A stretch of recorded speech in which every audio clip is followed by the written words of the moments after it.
오늘 읽어드린 출애굽기 14장 1절에서 4절, 10절에서 16절까지 말씀을 가지고 홍해 이와 같은 제목으로 하나님의 말씀을 증거합니다. 이 세상 모든 사람들 중에서 가장 절망적인 상황에 처했던 사람이 누구입니까? 라고 영국 사람들에게 물어보면 영국 사람들 중에 많은 사람들이 철로 역정을 지은 존 버년이라고 대답을 합니다. 여러분 잘 아시죠? 철로 역정은 성경 다음으로 많이 읽힌 역작입니다. 근데 이 존 버년은 고난과 환난의 사람이었습니다. 이 아버지는 땜장이었습니다. 보통 냄비나 주전자나 이 구멍난 것을 떼우는 땜장이었습니다. 그리고 그의 어머니는 16살 때 돌아가셔요. 그리고 17살 때는 그의 사랑하는 여동생 마가렛이 죽습니다. 이 일로 인해 큰 충격을 받은 존 버년은 방황을 시작합니다. 믿음 안에서 점점 멀어지고 방황의 삶을 시작합니다. 그러나 하나님께서 버년을 포기하지 않으셨기 때문에 그를 붙잡아 주십니다. 그가 어느 날 이 마틴 루터의 갈라디아서 강해를 읽다가 마음의 감동을 받고 다시 하나님께로 돌아왔습니다. 그래서 그는 유명한 설교자가 됩니다. 평신도 설교자가 됩니다. 이 베드포트에서 가장 유명한 설교자가 되는데 낮에는 주전자나 또한 여러 가지 그릇을 떼우는 그 땜장의 삶을 살고 야간과 주말에는 하나님의 말씀을 증거하는 삶을 살았습니다. 많은 사람들이 그의 감동적인 설교를 듣고 하나님께로 돌아왔습니다. 근데 문제는 이제 모든 것이 잘 이루어질 것 같던 그 상황 가운데 영국의 찰스 2세가 왕이 되면서 기독교 또한 모든 종교의 자유를 막아버린 겁니다. 그런데 이 존 버년은 하나님의 감동과 은혜가 있었기 때문에 설교하는 일을 포기하지 않아요. 설교하지 말아라 라고 해도 그는 모든 것을 각오하고 설교를 하다가 체포되어 감옥에 갇히게 됩니다. 영국 정부가 설교를 금하면, 설교를 하지 않으면 감옥에서 자유의 몸을 얻게 해주겠다라고 제안을 했지만 이 존 버년은 이것이 하나님의 뜻이라고 생각하여 그것을 거부하고 12년 동안 옥살이를 합니다. 그러다가 앞을 보지 못하던 그의 아내가 경제활동을 하다가 죽습니다. 3명의 자녀들은 구하처럼 뿔뿔이 흩어졌습니다. 또 고난과 환난이 시작된 거죠. 그 고난과 환난의 상황 가운데 존 버년은 하나님 앞에 또 이렇게 기도합니다. 하나님 너무 고통스럽습니다. 제가 하나님을 위해서 할 일이 아직 남아있습니까? 만약 제가 해야 할 일이 무엇인지 제가 알 수만 있다면 저는 결코 절망하지 않겠습니다. 라고 기도합니다. 그랬더니 하나님의 음성이 그의 마음을 진동합니다. 버년, 너는 글을 써라. 내가 너의 글을 쓰는 달란트를 주었노라. 그 음성을 듣고 또 무릎을 꿇고 하나님께 기도합니다. 그때 하나님께서 그에게 환상을 보여주셨습니다. 하나님의 나라를 향해서 가는 한 사람의 환상, 그것을 보여주셨습니다. 그것을 영감으로 가지고 쓴 소설이 바로 철로 역정입니다. 철로 역정은 고난과 환난의 산물입니다. 그가 감옥에 있을 때, 고난 가운데 있을 때, 환난 가운데 있을 때 기도함으로 하나님께서 그에게 영감을 주시고 그 고난과 환난의 열매를 통해서 만들어진 소설이 철로 역정입니다. 성경 다음으로 믿는 사람들에게 많이 읽혀졌고 수많은 사람들이 그의 철로 역정을 읽고서 은혜를 받아 하나님께로 돌아오는 역사가 나타났습니다. 존 버년은 1688년 주님의 부르심을 받았을 때 주여 나를 받아주셔서 내가 이제 주님께 나아갑니다. 라고 하는 마지막 기도를 한 뒤에 숨을 거둡니다. 여러분 보십시오. 존 버년의 삶은 고난과 환난의 연속이었습니다. 고난과 환난과 문제를 빼놓고 그의 삶을 설명할 수가 없어요. 그러나 그가 불행했습니까? 오히려 그는 고난과 환난을 통해서 더 단단해졌고 고난과 환난을 통해서 성숙해졌으며 고난과 환난을 통해서 철로 역정이라고 하는 대작을 쓸 수가 있었던 것입니다. 오늘 이스라엘 백성들은 홍해라고 하는 고난과 문제를 만납니다. 그러나 이 홍해라고 하는 이 고난의 문제는 이스라엘 백성들의 실수나 잘못에 의하여 나타난 것이 아니라 하나님의 인도하심이셨습니다. 4절에 보면 하나님께서 모세에게 내가 하나님 됨을 이스라엘과 바로 왕에게 애굽 왕과 그 백성들에게 알리기 위해서 너희가 홍해로 가라고 말씀하십니다. 그래서 그는 홍해를 만나고 고난과 환난을 만나죠. 물론 궁극적인 목적은 애굽 사람들로 하여금 하나님께서 여호와 되심을 알리시기 위함이었지만 하나님께서는 그 홍해라고 하는 고난과 문제를 통해서 이스라엘 백성들의 믿음이 더욱더 성숙되기를 원하셨던 것입니다. 저는 목사로서 수많은 성도들을 만납니다. 수많은 성도들을 만나고 수많은 성도들과 대화를 나눠봤습니다. 성경은 고난과 환난과 모든 것이 성도들의 삶에 유익이 된다라고 분명히 말씀하십니다. 저는 그 말씀을 성도들의 삶을 통해서 만나는 성도들의 삶을 통해서 경험했습니다. 고난과 환난을 겪고 그 고난과 환난 가운데서 자신의 인격을 다듬으며 믿음 안에서 온전히 선 자들을 만나게 되면 상대방에 대한 배려가 있고 그 마음 가운데 사랑과 여유가 있으며 신앙의 성숙의 폭이 굉장히 넓습니다. 반대로 고난이나 환난을 경험해보지 못한 성도는 성숙하지 못합니다. 그래서 자기 자신밖에 모르고 자기 자신, 자기 가족, 자기의 문제밖에 모릅니다. 신앙의 깊이가 깊지 못하고 다른 사람들을 배려하는 그 배려의 깊이가 깊지를 못합니다. 그래서 하나님은 그 고난과 환난을 통해서 성도의 모난 부분을 깎아내시고 그 안에서 성숙을 반드시 이루어 가시는 거죠. 저는 그래서 성도의 삶에 반드시 고난과 환난과 문제가 있다고 믿습니다. 그리고 그 고난과 환난의 문제를 통해서 반드시 여러분의 삶에 하나님의 축복과 능력이 임한다고 믿습니다. 그러나 중요한 것은 그 홍해라고 하는 고난, 홍해라고 하는 문제를 만났을 때 우리의 믿음을 어떻게 적용하느냐에 따라 그것이 결정되어진다라고 하는 것이죠. 올바른 믿음을 가지고 올바로 적용했을 때 고난과 환난이 여러분의 인생의 영양분이 될 수가 있는 것입니다. 그래서 저는 오늘 시간 우리가 만나는 그 고난, 문제의 홍해를 통해서 어떻게 신앙의 유익을 얻을 수 있을 것인가에 대한 해답을 찾음으로 함께 은혜를 나누고자 합니다. 첫 번째로 우리는 홍해 앞에서 가장 먼저 믿음을 위하여 기도해야 합니다. 우리 10절 한번 읽어봅시다. 10절 다 같이 있습니다. 14장 10절입니다. 시작. 가로가 가까이 올 때 이스라엘 자손이 눈을 들어 본즉 애굽 사람들이 자기들 뒤에 이른지라. 이스라엘 자손이 심히 두려워하여 여호와께 부르짖고. 이스라엘 백성들은 홍해를 만났을 때 가장 먼저 기도했어요. 부르짖어 간구했습니다. 그런데 결론적으로 그들의 기도가 하나님 안에서 능력을 발휘하지 못합니다. 기도를 통해서 그들이 전혀 변화되지가 않아요. 그 이유가 어디에 있습니까? 오늘 본문에 보면 그들이 두려워하여 기도했기 때문입니다. 두려움을 떨쳐버리지 못하고 기도했기 때문에 그들의 기도가 전혀 하나님 안에서 능력을 발휘하지 못했던 것입니다. 제가 성도님들을 보면 예상치 못한 어려움이나 문제를 만나면 대부분의 정상적인 성도들은 기도를 합니다. 이렇게 보면 다 기도를 하셔요. 그런데 그 기도하는 기도가 능력을 발휘하지 못하는 이유 중에 하나가 무엇이냐면 두려움을 떨쳐버리지 못하고 기도하기 때문에 기도와 삶이 일치하지 않기 때문입니다.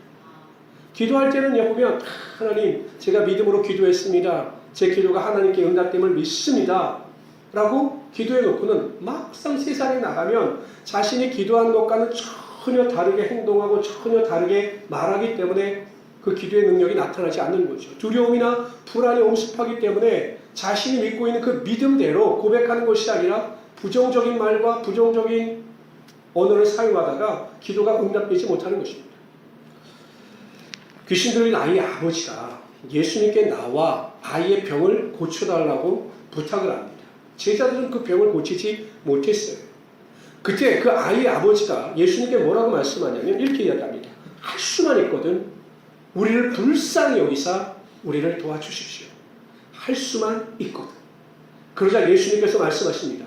할 수 있거든이 무슨 말이냐? 믿는 자에게는 능치 못할 일이 없는 일. 그저 그 말을 듣고 아버지가 그 예수님께 대해서 이렇게 요구합니다. 내가 믿나이다. 나의 믿음 없는 것을 도와주소서. 예수님의 말씀을 듣자마자 그 아이의 아버지는 자신의 아들의 병을 고쳐달라고 기도한 것이 아니라 맞습니다. 그렇다면 저에게 믿음을 허락하여 주셔서 믿을 수 있는 은혜를 허락하여 주십시오라고 기도한 것이죠. 성도들도 마찬가지입니다. 우리가 어떤 고난의 홍해를 만나고 문제의 홍해를 만났을 때 가장 먼저 우리가 구해야 할 것은 믿음을 구하는 기도를 해야 하는 것입니다. 하나님 제가 기도할 때 제 마음속에 있는 두려움이 떠나가게 하여 주시고 제 마음속에 있는 불안이 떠나가게 하여 주시고 제 마음속에 있는 절망이 떠나가게 하여 주셔서 믿음에 찬 기도를 하게 하여 주시고 그 기도를 통해서 하나님의 능력이 나타나게 하여 주십시오라고 기도할 때 홍해가 갈라지고 그 홍해를 건널 수 있는 하나님의 능력이 나타나게 되는 것입니다. 그래서 우리 모든 성도님들은 어찌하든지 간에 기도할 때마다 그 홍해를 만났을 때마다 두려워하는 것이 아니라 두려움을 밀치는 그 믿음의 기도를 하심으로 하나님의 믿음의 능력을 쫓아 평안 가운데 승리하며 살아가시는 하나님의 귀한 성도들 되시기를 주님으로 축원합니다. 두 번째로요. 홍해 앞에서는요. 어떤 부정적인 생각과 부정적인 말을 하지 말아야 합니다. 11절 봅시다. 11절. 다 같이 한번 읽어봅시다. 시작. 그들이 또 모세에게 이르되 애굽에 매장지가 없어서 당신이 우리를 이끌어내어 이 광야에서 죽게 하느냐. 어찌하여 당신이 우리를 애굽에서 이끌어내어 우리에게 이같이 하느냐. 여러분 지금 아무 일도 일어나지 않았습니다. 그냥 애굽 군대가 쫓아올 뿐이고 그들의 앞에는 홍해가 놓였을 뿐입니다. 그렇다고 해서 그들이 전쟁을 통해서 위험에 빠진 것도 아닙니다. 아무 일도 일어나지 않았습니다. 그런데 그들은 마치 자신들이 죽을 것처럼 고백합니다. 이제 죽었다. 우리 광야에서 죽었다. 이렇게 결론을 내어버리고 원망하고 불평하는 것이죠. 이것이 시작일 뿐이었습니다. 항상 그들은 무슨 일이 일어날 때마다 부정적으로 생각하고 부정적으로 말하고 원망과 불평을 앞세웠습니다.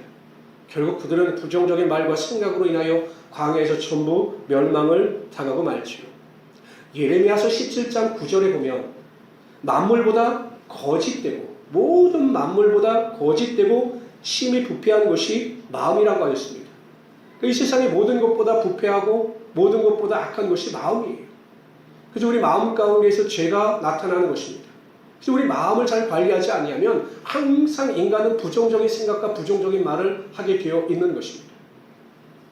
미국의 심리학자인 쉐드 햄스테너 박사, 이 햄스테너 박사가 연구를 해보니까요. 사람들이 하루에 5만에서 6만 가지 생각을 한다고 합니다. 그리고 이 5만 가지, 6만 가지 생각 중에서 75%가 부정적인 생각이 돼요. 그리고 25%만이 긍정적인 생각이라는 것입니다. 그래서 햄스테너 박사가 이야기하기를 인간은 자신의 마음을 관리하지 아니하면 항상 부정적인 마음으로 부정적인 방향으로 나갈 수밖에 없다는 것입니다. 그래서 이 긍정적인 마음과 긍정적인 생각을 할 수 있도록 항상 자기 자신을 관리하고 그쪽으로 갈 수 있도록 노력해야 한다. 이렇게 결론을 내리고 있습니다. 인간은 마음이 부패하고 악한지라 내 스스로 결단하여 그 마음을 주장하고 내 마음을 노력하지 않으면 항상 부정적인 생각을 하게 되어 있는 것이죠. 모든 것이 잘 되고 있어도요. 이게 망하면 어떻게 되지? 라고 하는 부정적인 생각을 가지게 된다는 겁니다. 아프지 않아요. 근데 아프면 어떻게 되지? 이런 부정적인 생각을 한다는 것입니다. 제가 이렇게 많은 분들을 만나보면 이제 조직검사라는 걸 하잖아요. 위 같은 것도 이렇게 조직검사를 하죠. 이 조그만 이렇게 뭐 용종 같은 게 발견되면 조직검사를 해요. 그럼 사람들은 조직검사를 한다는 것 자체로 두려움을 가져요. 어떤 두려움을 가집니까? 목사님, 암이 아니기를 위해서 기도해 주십시오. 저는 그 정도 해가지고 암으로 발견되는 경우는 근데 그 일주일 동안 지옥 같았다고 말을 하는 거죠. 이게 부정적인 생각 아니겠습니까? 보통 하는 것인데 뭐 용종이 발견되면 하는 것인데 근데 보통 사람들은 다 이렇게 부정적인 생각을 하게 되어 있다는 것입니다. 베델을 떠나서 야곱의 가족이 베델을 떠나서 에브라스라는 곳으로 가고 있을 때 그 라헬이 아들을 낳다 죽어요. 근데 그 아들의 이름이 이 라헬이 부를 때 베노니라고 불렀습니다. 그러니까 이제 아들을 낳고 너무 사랑하는 아들인데 그 아들을 낳고 이제 죽게 돼요. 그러니까 얼마나 슬픕니까? 그러니까 어머니가 없는 자녀를 그걸 자신의 아들을 보고 얼마나 슬퍼요. 그래서 베노니 하고 이름을 졌습니다. 이 베노니의 뜻이 나의 슬픈 아들이란 뜻이에요. 굉장히 부정적이죠. 어떻게 아들의 이름을 졌는데 나의 슬픔의 아들 이렇게 이름을 지을 수가 있겠습니까? 그러자 야곱이 그 자리에서 이름을 바꿔버립니다. 베노니가 아니라 베냐민이라고 불러버려요. 이 베냐민이라고 하는 것은 축복의 아들 또 행복의 아들이라는 뜻입니다. 그러니까 야곱이 부정적인 언어를 긍정적인 언어로 바꿔버린 거죠. 저는 야곱이 결정이 많은 사람이라고 생각을 해요. 그런데도 불구하고 하나님께서 야곱을 사용하신 이유 중에 하나가 이런 긍정적인 마인드가 있기 때문이 아닐까 생각을 합니다.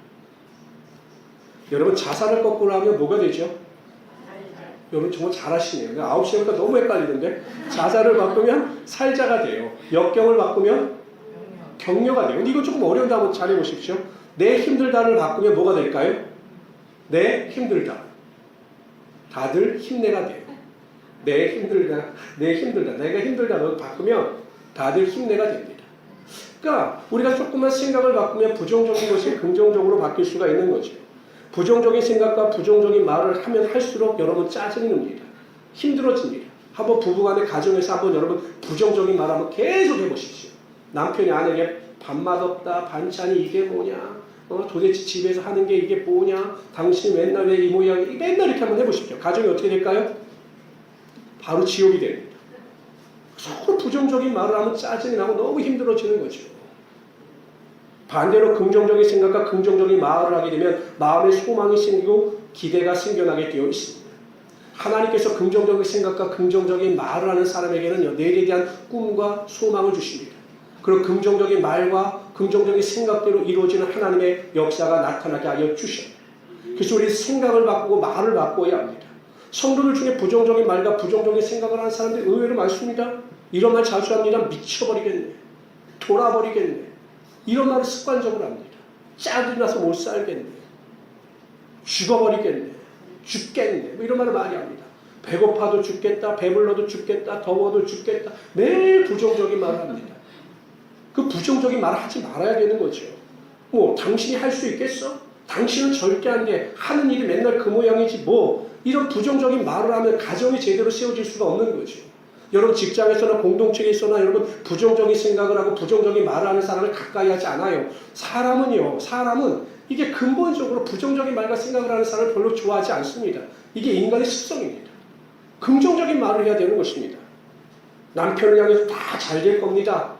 우리가 기도하면 하나님께서 축복하여 주실 겁니다. 좀 더 힘을 내면 잘 될 겁니다. 내일은 좋은 일이 생길 겁니다. 나는 승리자가 될 것입니다. 나를 통해서 하나님의 축복의 능력이 흘러 넘칠 것입니다. 이렇게 긍정적인 말과 긍정적인 생각을 가지고 살아갈 때 하나님께서 말대로 되는 역사가 나타나게 하여 주시는 것입니다. 저는 우리 모든 성도님들이 생각을 바꾸시길 바랍니다. 아무리 고난의 홍해를 만나고 문제의 홍해를 만났다 할지라도 그 고난과 환난의 홍해가 나를 어찌할 수 없다. 난 이 고난의 홍해를 통해서 반드시 승리할 수 있다 라고 하는 긍정적인 생각을 가지고 되면 문제가 변화의 축복이 되고 환난이 변화의 소망이 되는 하나님의 역사가 반드시 나타나게 되는 것입니다. 저는 우리 모든 성도님들이 삶 속에서 부정적인 생각이나 말은 완전히 제거하여 버리시고 항상 긍정적인 생각과 긍정적인 말을 가지고 승리하며 살아가시는 하나님의 귀한 성도들이 되시기를 주님으로 축원합니다. 여러분의 삶에 생각만 바꾸고 말만 바꿔도 인생이 바뀌는 역사가 반드시 나타나게 될 것입니다. 세 번째로요, 홍해 앞에서 하나님의 말씀을 절대적으로 신뢰해야 합니다. 부정적인 말을 하고 자신에게 대하여 원망의 말을 하는 이스라엘 백성들을 보면서 이 모세는 전혀 속상하지 않았어요. 여러분 한번 생각해 보세요. 기껏 물에 빠진 사람 건져냈더니 보따리 내놓으라고 하면 얼마나 배신감을 느끼겠습니까? 아니 이스라엘 백성들이 그 애굽에서 종살이하고 크게 핍박받을 때 하나님의 명령을 받아서 그 모세가 그들을 구원해낸 것이 아니겠습니까? 그러면 정말 엎드려서 절하고 감사해야 될 텐데 지금 그 홍해를 만났다고 어려움을 만났다고 모세에게 원망하고 불평하면서 우리가 그때 그냥 흔히 애굽 사람들을 섬기겠다고 이야기했는데 왜 우리를 기꺼이 인도해내서 이 광야에서 죽게 하느냐고 그에게 원망하고 불평합니다. 보통 사람 같았으면 굉장히 낙심했을 텐데요. 모세는 낙심하지 않아요. 오히려 그 이스라엘 백성들을 향해서 이렇게 이야기합니다. 13절 14절을 보시면 너희는 두려워하지 말고 가만히 서서 여호와께서 오늘 너희를 위하여 행하시는 구원을 보라. 너희가 오늘 본 애굽 사람을 영원히 다시 보지 아니하리라. 여호와께서 너희를 위하여 싸우시리니 너희는 가만히 있을지어다. 모세는 뭐라고 선포합니까?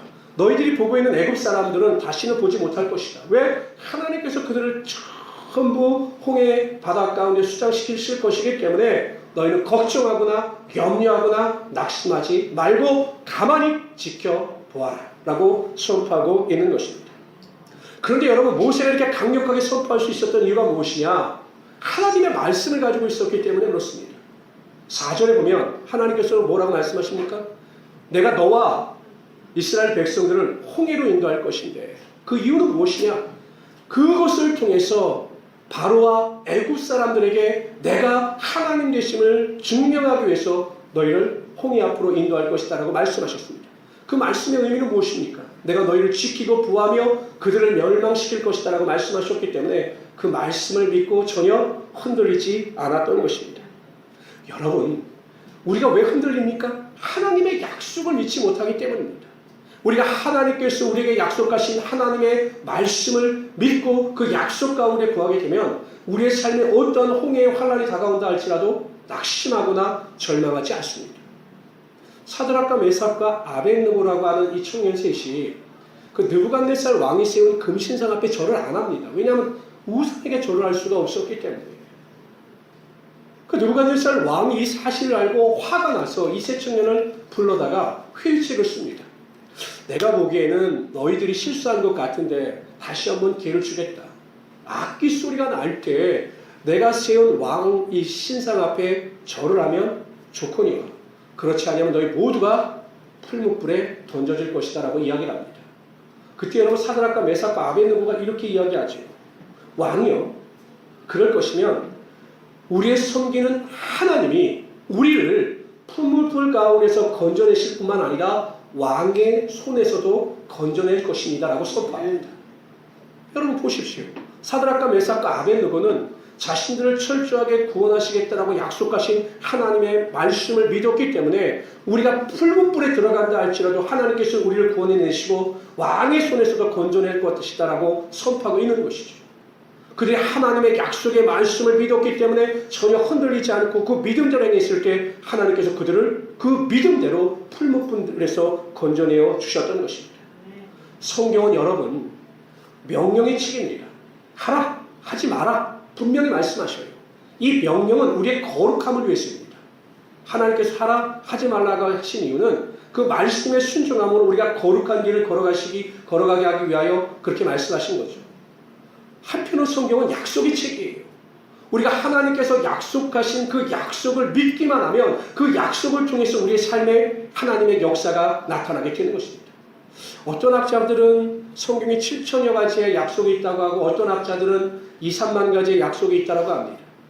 물론 어떻게 보느냐에 따라 그 해석이 달라지겠지만 그만큼 하나님의 약속이 성경 안에 약속되어져 있는 거죠. 저는 우리 모든 성도님들이 세상의 어떠한 이론이나 경험보다도 하나님의 약속의 말씀을 믿고 그 약속 안에서 말씀을 믿으며 살아갈 때 하나님의 놀라운 능력을 맛보며 살아가시는 우리 귀한 성도들이 되시기를 주님으로 축원합니다. 저는 그 많은 말씀 중에서 여러분이 딱 두 가지만 매일 외우면서 살아가시길 바랍니다. 수많은 약속 가운데 두 가지만 꼭 기억하고 외우면서 살아가시면 여러분의 삶에 큰 은혜가 임하게 될 것입니다.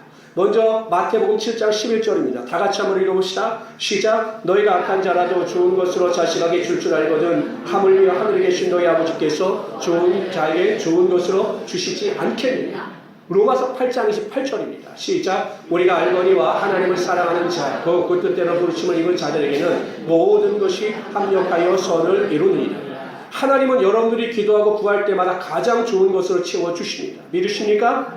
여러분들이 구할 때 온갖 구하는 것이나 생각하는 것에 넘치도록 부어주시는 하나님이 되신다는 사실이죠. 아무리 홍해가 우리 인생을 가로막고 있다 할지라도 우리가 믿음으로 구하면 항상 하나님은 좋은 것으로 여러분의 삶을 채워주시는 것입니다. 뿐만 아니라 모든 것이 합력하여 최고가 되게 하여 주시는 하나님이 되신다는 사실입니다. 내 인생이 엉망인 것 같아요. 막 헝클어졌습니다. 어디 하나 열린 문이 없어 보입니다. 그러나 그럼에도 불구하고 하나님께서 합력하여 선을 이룰 것을 믿고 나아가게 되면 반드시 하나님께서 우리의 삶에 가장 좋은 것으로 채워주시게 되는 것입니다. 그럴 때 우리가 넉넉히 홍해를 건너고 홍해를 이기며 살아갈 수 있게 되는 것이죠. 이러한 믿음의 능력을 가지고 살아가시는 하나님의 귀한 성도들이 되시기를 주님으로 축원합니다. 네 번째로요. 홍해 앞에서는요. 지팡이를 들어야 합니다.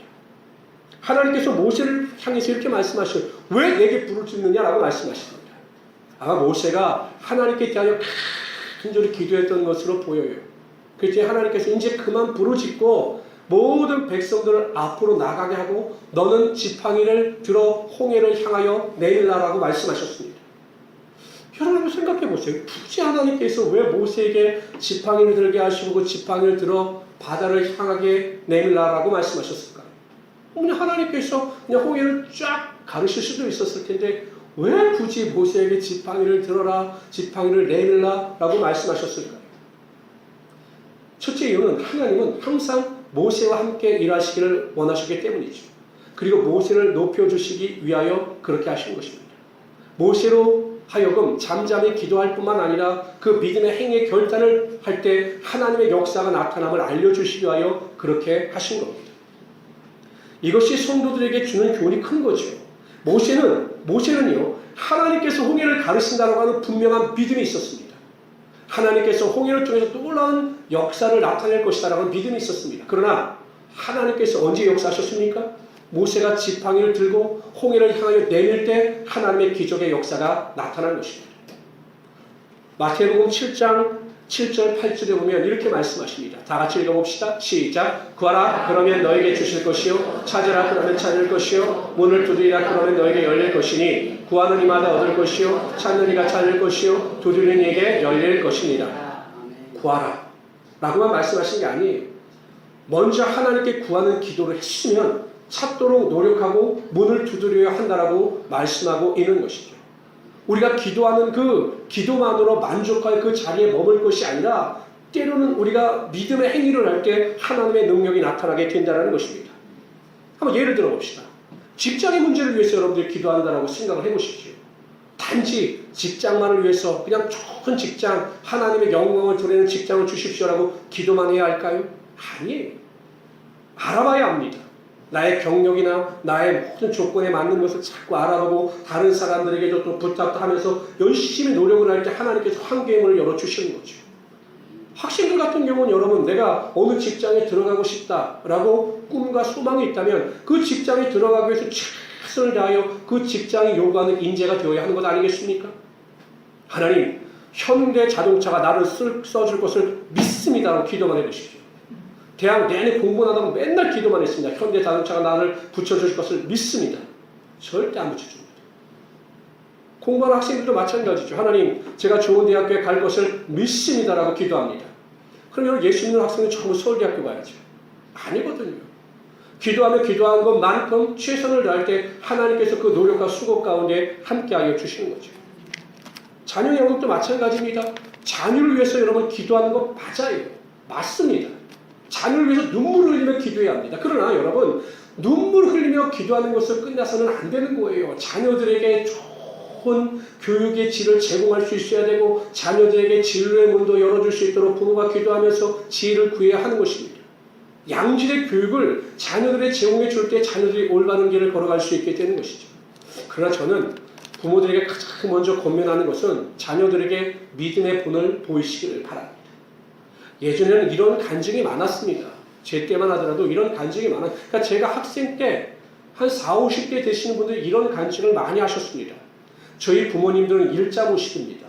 농촌에서 농사만 지실 뿐이고 뭐 학식이나 이런 것은 전혀 부족한 분이십니다. 우리를 위해서 좋은 교육을 제공한 일도 없습니다. 그러나 내가 우리 부모를 공경하고 존경하는 것은 믿음에서 항상 일치하여 하나님의 뜻대로 살려고 노력했고 우리를 위하여 쉬지 않고 기도하는 모습을 보았기 때문에 나는 그 부모의 모습을 보면서 신앙의 도전을 받고 제가 이렇게 인물이 되었습니다라고 간증하는 이야기를 많이 들었습니다.